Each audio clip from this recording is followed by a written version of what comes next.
साथ भारत के 4 नए ब्रह्मास्त्र LAC से LOC तक दीवार की। जो राफर ऑल टेरन व्हीकल, नई K9 वज्र तोपे और सुखोई 30 MKI के अलावा भी कई नए हथियार भारतीय सेना को नई शक्ति दे रहे हैं, ताकत दे रहे हैं। और इन्हीं में से एक है बाज। कैसी है बाज की शक्ति और बाज कैसे सरहद पार से आने वाले आतंकियों के लिए काल बन जाएगा, इस रिपोर्ट में आप देखिए। रूस यूक्रेन की जंग हो या इसराइल हमास और हिजबुल्लाह की लड़ाई, बीते कुछ सालों में आपने ड्रोन से गिरते बम और उनसे हुई तबाही के कई वीडियो देखे होंगे। ये ड्रोन बेहद महंगे होते हैं और बड़े इलाके में नुकसान पहुंचाते हैं, लेकिन भारतीय सेना को एक ऐसे ड्रोन की जरूरत थी जो कश्मीर घाटी के घने जंगलों में छिपे आतंकियों को ढूंढकर सटीक हमले में ढेर कर सके। भारतीय सेना ने दुनिया का पहला ऐसा अटैक ड्रोन बनाया जिसमें रॉकेट लॉन्चर फिट है। ये पहला एक तरह का ड्रोन है जो एक रॉकेट लॉन्चर को फायर कर सकता है, जिसकी मदद से हम किसी भी तरह के टैंक या बंकर बस्टिंग या किसी लॉजिस्टिक हब को डिस्ट्रॉय करने में इसे इस्तेमाल कर सकते हैं। इसके अलावा इससे हम किसी भी तरह का ऑटोमेटिक राइफल, ग्रेनेड लॉन्चर या फिर मोटार बॉम्ब्स या एक्सप्लोजिव्स किसी डेजिग्नेटेड टारगेट पे ड्रॉप कर सकते हैं। इसकी जो रेंज है वो करीब 5 किलोमीटर है पायलटेड मोड में और 10 किलोमीटर ऑटोनोमस मोड में, और 80 किलोग्राम तक का वजन ये प्लेन्स में उठा सकता है।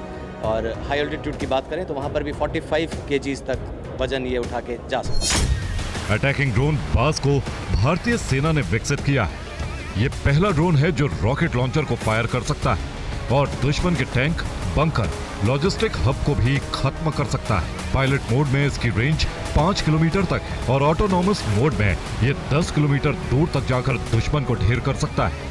मैदानी इलाकों में भारतीय सेना का बनाया बाज ड्रोन 80 किलो तक वजन उठा सकता है। ऊंचे पहाड़ों की टफ टेरेन में भी ये 45 किलो तक वजन उठाकर आसानी से ऑपरेट किया जा सकता है। भारतीय सेना का बाज दुनिया का इकलौता ड्रोन है जो रॉकेट लॉन्चर फायर कर सकता है, लेकिन जरूरत पड़ने पर इसमें ऑटोमेटिक राइफल से लेकर ग्रेनेड लॉन्चर तक लगाया जा सकता है।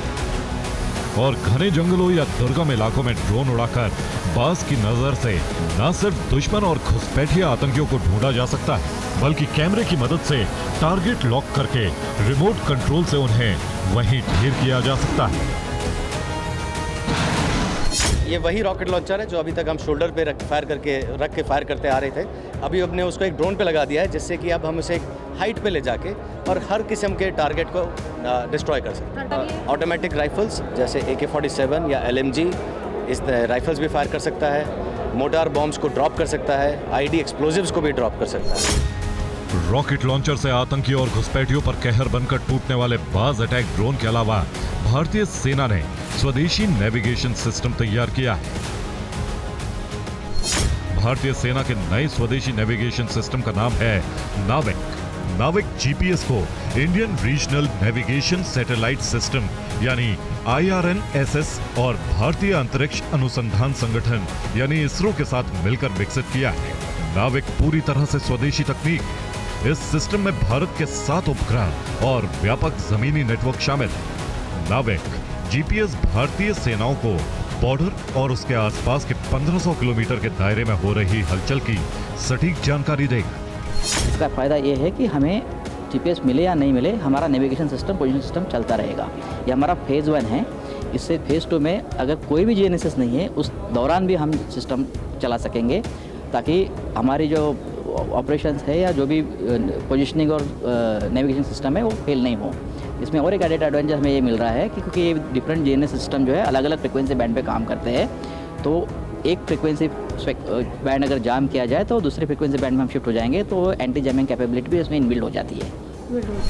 नाविक GPS की बड़ी खासियत ये है कि ये न सिर्फ दुश्मन और घुसपैठ करने की कोशिश कर रहे आतंकियों की सटीक लोकेशन बता सकता है, बल्कि दुश्मन को भारतीय सेना की लोकेशन के बारे में भ्रमित भी कर सकता है। Bureau report, TV9, Bharatvarsh.